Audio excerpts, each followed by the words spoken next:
This is cotton alpaca tweed.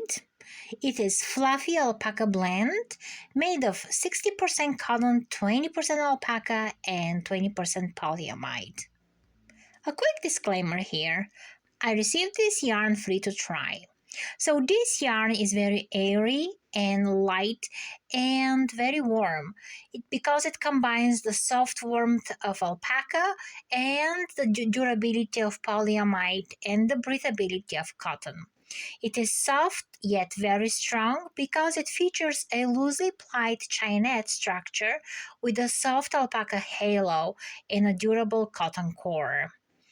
It has so many colors, from neutrals to vivid jewel tones and pastels, all with contrasting tweedy flecks.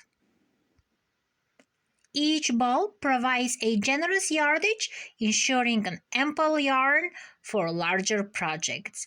It's breathable and warm and offers the perfect balance of lightweight breathability and cozy warmth.